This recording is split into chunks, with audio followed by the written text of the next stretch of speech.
Paano kung ang mga basurang pinandidirihan ng iba ay siya palang magdidikta sa kapalaran ng mga taong mapanghusga? Sa mundong sinusukat ang halaga ng isang tao base sa mamahaling alahas, branded na suot at taas ng posisyon, may isang pusong piniling manatiling matatag sa gitna ng matinding pang-aalipusta. Isang kwento ng pamilya, dangal at matinding subok ng nakaraan.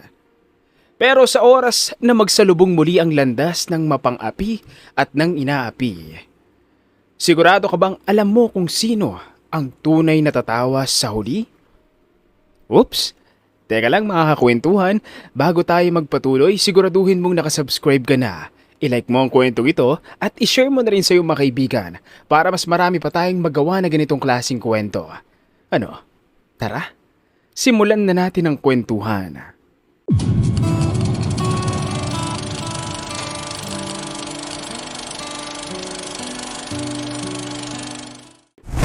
Ang engranding ballroom ng Venice Hotel ay kumikinang sa liwanag ng malalaking crystal chandelier. Nakahilera ang mga mamahaling pagkain sa buffet habang ang live band ay tumutugtog ng mga klasikong awitin. Halos lahat ng dumalo sa high school reunion ay nakasuot ng mamahaling gown, branded na suit at kumikislap na mga alahas. OMG, Rika! Totoo ba yung Cartier bracelet mo? Manghang tanong ni Dara. Napangiti si Rika habang inilalahad ang kamay. Limited edition pa yan. Birthday gift sa akin ng asawa ko. Sana all! Sabay tawanan ng grupo. Ako naman, kakauwi ko lang galing Switzerland. Umattend ako ng business conference. Grabe, ibang klase talaga ang buhay kapag mataas ang posisyon sa trabaho. Napahalakhak si Eddie. Maliit pa yan. Ako, senior operations manager na. 6 digits na ang sahod buwan-buwan. Next year, baka magpalit na ako ng sports car. Wow! Ang galing-galing talaga natin. Successful batch talaga tayo. Sa isang sulok ng ballroom, tahimik lang na nakaupo si Tanya. Simple lang ang suot niyang cream-colored dress. Walang mamahaling alahas. Walang designer bag. Tahimik siyang umiinom ng tubig habang pinagmamasdan ng masasayang mukha ng mga dating kaklase. 10 taon ang lumipas mula nang magtapos sila ng high school. Ngunit para kay Tanya, parang kahapon lang nang maranasan niya ang pang-aalipusta ng mga ito. At hanggang ngayon, pareho pa rin ang paraan ng pagtitig ng mga ito. Halata sa mata ng mga ito ang pandidiri sa kanya. Hindi na sila nagbago. Hanggang ngayon, mababa pa rin ang tingin nila sa akin. Maya-maya, napansin niyang bahagyang nakauwang ang takip ng isang basurahan sa gilid ng ballroom. Tumayo siya. Tahimik niya itong isinara upang maging maayos tignan ng paligid. Pero bago pa siya makabalik sa inuupuan, narinig niya ang isang pamilyar na boses. Uy, tignan niyo! May namumulot ng basura! Teka, si Tanya yan, di ba? Oo, siya nga yan. Unang tingin pa lang, mukha na siyang basurera. Nagkatinginan sina Eddie, Rika at Dara bago sabay-sabay na tumawa. Sabi ko na nga ba, magiging basurera din siya katulad ng nanay niya. Kanino pa ba siya magmamana? Kundi sa nanay niya. Di ba? May kasabihan nga, kung anong puno, siyang bunga. Tama, destiny talaga na maging basurera din siya. Saad ni Rika. Akala ko pa naman may narating na siya. Pero wala pa rin pala. Kung sa bagay, hindi na ako nagtataka. Imposible naman talagang umunlad sa pagiging basurera. Tumpak. Baka nga hindi pa siya nakapagtapos ng college. Bakit ba kayo tumatawa? Wala namang masama sa pagiging basurera Marangal na trabaho yun. Giit ni Tanya habang dahan-dahang humaharap sa kanila. Wala kami sinabing na masama ang maging basurera. Sinasabi lang namin na nakakahiya. Bukod sa mabaho na, maliit pa ang kita. Panunuya ni Dara. Ano naman, kung maliit ang kita? Kahit ganoon, malaki pa rin ang naitulong sa amin ng mga basurang pinandidirihan nyo. Dahil sa pagiging basurera ng nanay ko, mayroon kaming nakakain araw-araw. Napag-aral niya ako ng marangal. At kung yun man ang trabaho ko ngayon, wala akong ikinahihiya. Grabe! Pinagmamalaki pa talaga niya yung mabahong basura. Nandidiring sambit ni Rika. Kahit sino, mahihiya kung basurera ang trabaho. Huwag ka na magkunwari, Tanya. Walang batang nangangarap maging basurero. Sabi ni Dara sabay iling. Kung ako sa'yo, hindi ko ipagmamalaki yan. Kung ako nga ang nasa posisyon mo, baka hindi na ako umattend dito sa reunion natin. Bakit naman ako mahihiyang magpakita sa inyo? Hindi naman ako kriminal. Marangal akong nagtatrabaho. Kahit basurera lang ako. Mariing sambit ni Tanya. Di inamin mo rin. Basurera ka nga. Sambit ni Dara sa katumawa ito ng mapang-insulto. Maging ang lahat ng nasa venue ay nagtawanan. Ramdam ni Tanya ang kirot sa dibdib. Ngunit nanatili siyang tahimik. Biglang kumuha si Rika ng tissue. Pinunasan nito ang labi bago sinadyang ihulog ang tissue sa sahig sa harap mismo ni Tanya. Oops! Nahulog ang tissue. Pulutin mo nga. Tutal, sanay ka naman sa basura. Napakunot noo si Tanya. Seryoso ka ba? Magkakalat ka talaga rito? Oh, bakit napipikon ka? Pinapapulot ko lang naman sa iyo ang tissue. Diba? Kanina lang, sinabi mo na proud ka sa pagiging basurero mo. Di gawin mo ang trabaho mo ngayon. Ipakita mo sa amin kung gaano kakagaling mamulot ng basura. Napakuyom ang kamao ni Tanya. Nagsusumiksik ang galit sa dibdib niya. Pero pinili niyang huminga ng malalim dahil ayaw niyang sirain ang reunion.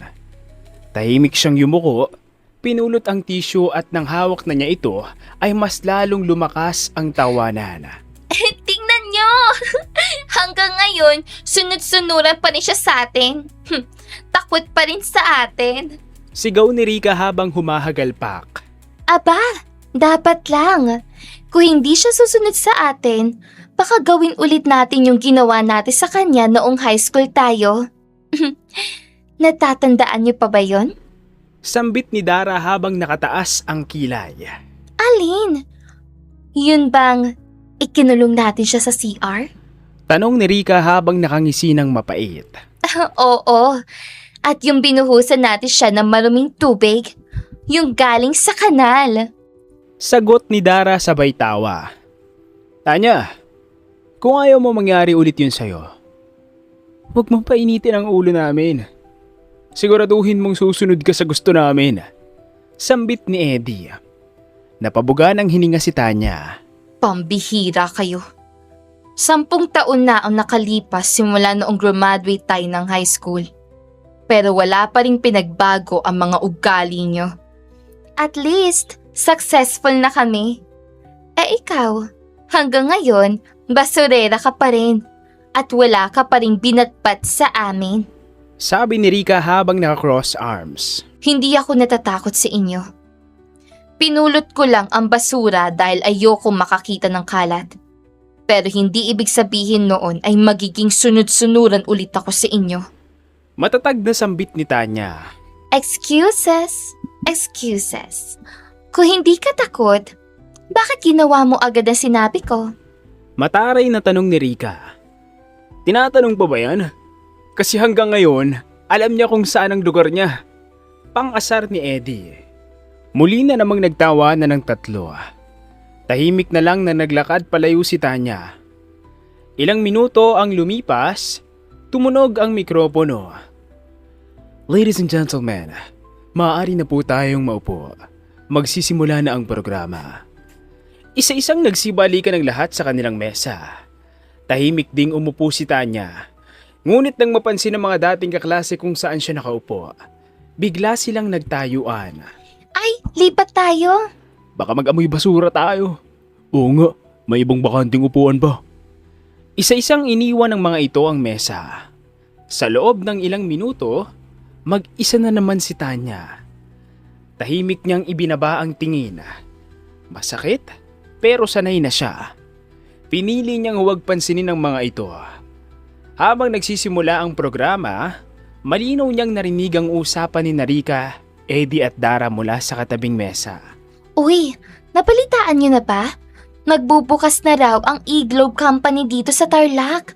Alam niyo bang kumpanyang yun? Excited na tanong ni Rika. Oo naman. Sikat na sikat ang kumpanya na yan. Malaki daw ang sweldo dyan. At ang bilis ang promotion. Tugon ni Dara. Yun naman pala eh.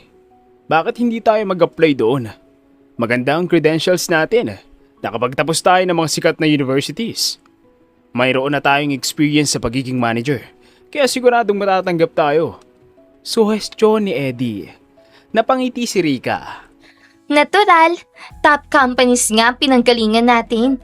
Kahit executive position pang ibigay nila, kayang-kaya natin. Of course, tayo pa ba? Nag-high five pa ang tatlo. Maya-maya, tumayo ang mga ito. Pumunta ang mga ito sa gitna at nagsimulang sumayaw. Habang si Tanya, tahimik lang sa isang sulok. Walang gustong makipagsayaw sa kanya, kaya nanatili na lang siya sa pagkakaupo. At kahit malayo na siya sa mga dating kaklase, ramdam pa rin niya ang pangmamaliit na tingin ng mga ito. Pati din niya na pinagbubulungan at pinagtatawanan siya ng mga ito. Dumaan ang ilang linggo. Isang beses, maaga pa lang ay abala na ang lobby ng E-Globe Company. Isa-isang dumarating ang mga aplikanteng nakasuot ng formal attire. May ilan na abalang nagre-review ng kanilang resume. Habang ang iba naman ay tahimik na naghihintay sa kanilang tawag. Sa waiting area, magkakatabing nakaupo si Rika, Eddie at Dara. Halatang kampante ang tatlo. Sigurado na to. Tatlo raw ang manager na kailangan nila. Siguradong tayong tatlo yun. Siyempre naman. Mukhang wala namang binatpat sa atin yung mga ibang aplikante. Confident na saad ni Rika. With our credentials, kayang-kaya nating makapasok sa E-Globe Company. Hindi sila lugi sa atin. Nakangising sabi ni Dara. Maya-maya, bumukas ang elevator. Tahimik na lumabas si Tanya. Simple pa rin ang suot niyang pulang blouse at itim na slacks. Wala pa ring mamahaling bag o alahas. Sa kanyang kamay ay may hawak na isang brown envelope na naglalaman ng ilang papeles. Nang makita siya ng tatlo, agad na nagbago ang ekspresyon ng mga ito. Napangisi si Eddie. Hindi ba't si Tanya yun? Napalingon si Rika at Dara. Pareho silang napatawa. Grabe, pati pa naman dito, sinusundan niya tayo. Huwag mong sabihin, mag-a-apply din siya dito. Tahimik lang na naglalakad si Tanya patungo sa interview room.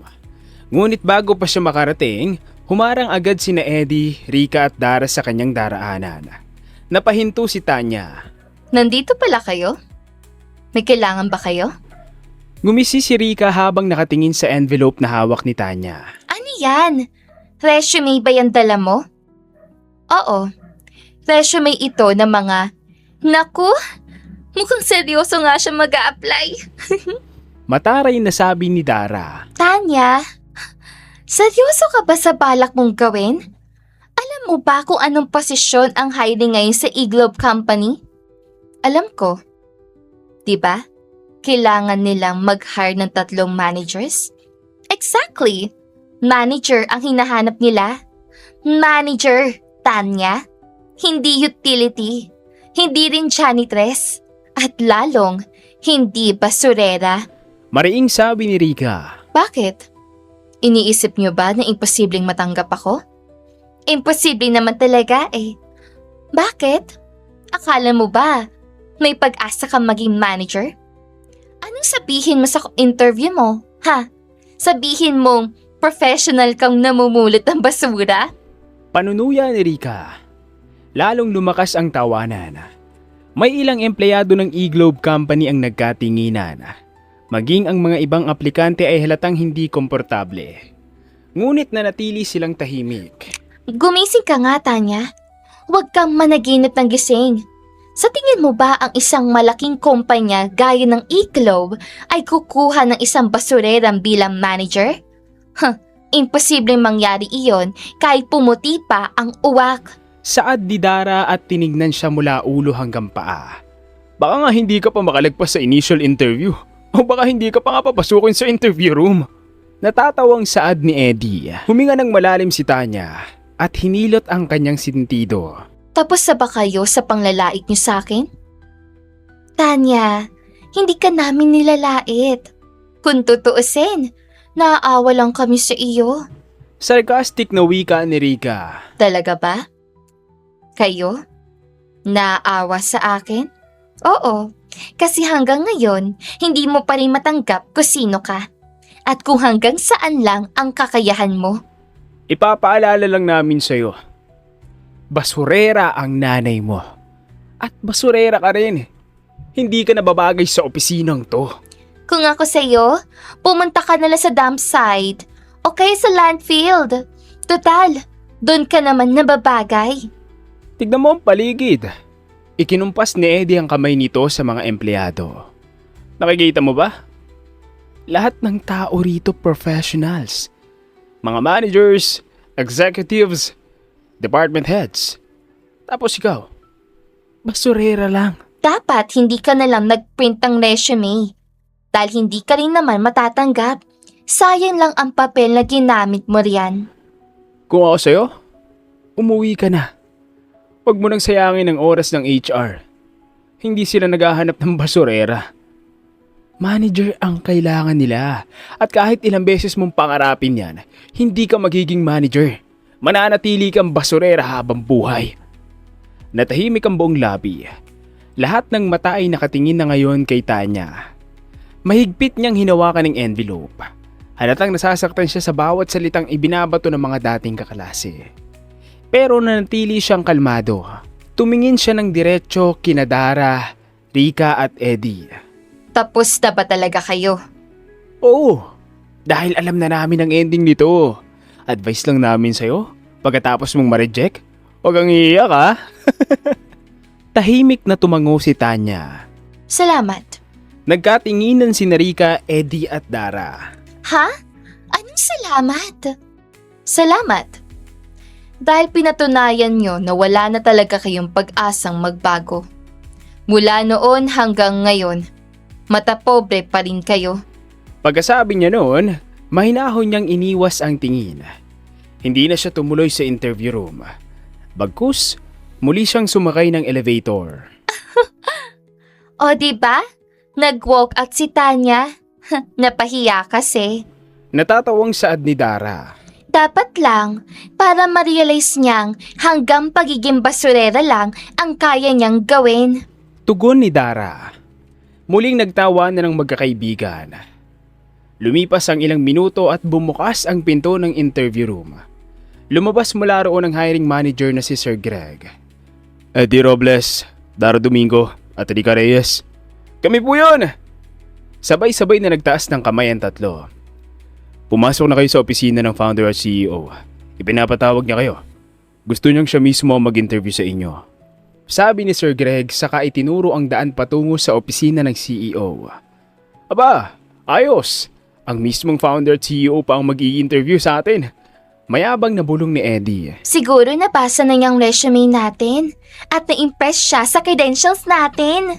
Sabi ni Rika. Aba, dapat lang. Hindi na siya makakahanap ng mga employees na kasing galing natin. Saad ni Dara. Subalit pagkapasok sa opisina, nawala ang ngiti sa mga labi ni Eddie, Rika at Dara. Parang biglang huminto ang oras. Sa gitna ng eleganteng silid, nakaupo si Tanya sa isang malaking executive chair sa likod ng mahaba at mamahaling mesa. At sa gitna ay may isang nameplate. Tanya Faustino, Founder and CEO, E-Globe Company. Maupo kayo. Ang galing ng prank na to. Nakakatawa ka talaga, Tanya. Sarcastic na sabi naman ni Eddie. Sumunod namang tumawa si Rika at Dara. Grabe, Tanya! Ha, hanggang dito ba naman? Nagpanggap ka pang CEO? Bakit natatawa kayo? Hindi naman ako nagjo-joke. Saad ni Tanya habang nakapatong ang magkabilang kamay sa lamesa. Nagkatinginan ng tatlong magkakaibigan. Pare-parehas na nagsasalubong ang kilay ng mga ito. Seryoso? Ikaw ang CEO ng E-Globe Company? Multi-billion company to. Paano nangyari yun? Tumayo si Tanya mula sa kanyang upuan. Diretso ang tingin niya sa tatlo. Bakit? Hindi pa talaga kayo makapaniwala? Tanya, wag mo nga kaming binibiro ng ganito. Ikaw? CEO? Imposible. Basurera ka lang. Tama kayo. Basurera ako. Tinutulungan ko ang nanay ko noon sa pangongolekta ng basura. At hanggang ngayon, namumulot pa rin ako ng basura. Pero hindi dahil mahirap ako, kundi dahil iyon ang advocacy ko. Anong kalokohan yan? Nang makagraduate ako ng kolehiyo, napansin kong habang umuunlad ang bansa natin, lalo naman dumadami ang basura. Daan-daang tonelada ng recyclable materials ang itinatapon araw-araw sa landfill. May mga plastic, bote, lata at papel. Naisip ko na pwede pang mapakinabangan ng mga yon. At doon nagsimula ang E-Globe Company. Nagsimula ako sa isang lumang truck, 2 empleyado at maliit na bodega. Araw-araw kaming nangongolekta ng basura. Nire-recycle namin ang mga yon para makagawa ng panibagong produkto at ibinebenta namin ang mga yon sa mga manufacturing companies. Unti-unting lumago ang negosyo ko hanggang sa nagtayo ako ng sarili kong recycling plants. Ginagawa naming eco-bricks ang plastic, industrial paper ang mga lumang karton, metal sheets ang mga lumang lata, at nagpo-produce din kami ng mga fuel products mula sa iba pang waste materials. Naisip kong i-expand ang negosyo ko hanggang sa nakipag-partner ang E-Globe sa iba't ibang kumpanya sa Japan, South Korea, Singapore, Germany, Canada, at Australia. Nag-export din kami ng recycled materials. At ngayon, isa na ang E-Globe sa pinakamalaking recycling company sa Asia. Kaya tama kayo. Habang buhay na akong magiging basurera. At ipinagmamalaki ko iyon. Dahil ang basurang pinandidirihan nyo, iyon ang bumuo ng kumpanyang ito. Iyon ang nagbigay ng trabaho sa libo-libong pamilya. At iyon ang dahilan kung bakit umunlad ang buhay ko at ng mga empleyado ko. Pare-parehas na natameme si Narika, Eddie at Dara. Kung ganoon, ikaw nga ang CEO nitong E-Globe Company? Ako nga. Tugon ni Tanya. Kinuha niya ang 3 resume. Isa-isa niyang minarkahan ang mga yon ng malaking field. Teka, bakit mo ginawa yun? Protesta ni Rika. Hindi pwede yan. Hindi pa nga nagsisimula ang interview. Marahang ibinaba ni Tanya ang marker. Tapos na ang interview. Anong ibig mong sabihin? Nagsimula na ang interview niyo noong nagkita tayo sa lobby. At hindi kayo nakapasa. Pero maganda ang credentials namin. Hindi lang credentials ang tinitignan namin sa pag-hire ng mga empleyado, kundi character. Ang manager ang magiging mukha ng kumpanya. Siya ang mamumuno. Siya ang unang magpapakita ng respeto. At siya rin ang unang mananagot kapag may problema. Pero anong ipinakita nyo? Nang husga kayo nang hindi alam ang buong katotohanan. Ipinakita nyong mas mahalaga sa inyo ang estado ng buhay kaysa sa respeto. Sorry, Tanya. Akala kasi talaga namin basurera ka. Paumanhin ni Rika. Sorry din. Promise, hindi na namin uulitin yun. Please, tanggapin mo na kami. Nag-resign na kami sa kanya-kanya naming trabaho dahil confident kaming matatanggap dito. Hindi kami pwedeng mapahiya sa mga pamilya namin. Pagmamakaawa ni Dara. Hindi pa rin ako kumbinsido. Nilait niyo ko dahil ang akala niyo basurera ako. Kaya sigurado ako na ganoon din ang gagawin niyo sa mga garbage collector ng E-Globe Company. Hindi ko hahayaang mangyari yun. Dahil responsibilidad kong protektahan ang dignidad ng bawat empleyado ko. Giit ni Tanya. Tanya, please, bigyan mo pa kami ng huling pagkakataon. Mangiyak-ngiyak na sambit ni Dara. Wala akong balak baguhin ang desisyon ko.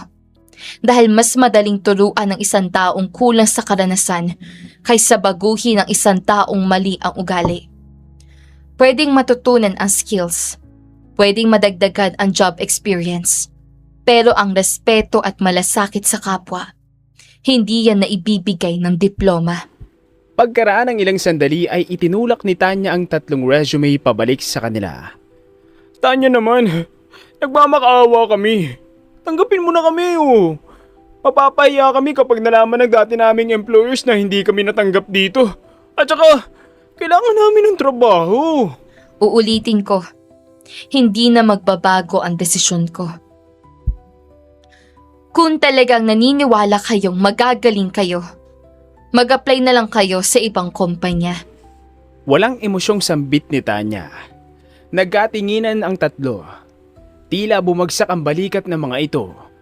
Kung yan talagang desisyon mo, wala na kaming magagawa. Aalis na kami. Unti-unti nilang pinulot ang kanilang resume na may malaking marka ng failed. Mahigpit ang pagkakahawak nila rito habang nanginginig sa matinding hiya at naglakad sila palabas ng opisina. Tahimik naman si Tanya nang maiwan siya sa opisina. Naawa siya sa mga dating kaklase. Pero mas kailangan niyang unahin ang kapakanan ng mga garbage collector ng E-Globe Company, lalo na't ang mga ito ang pangunahing bumubuhay sa kumpanya. At hanggang dito na lang ang magandang storyang ito.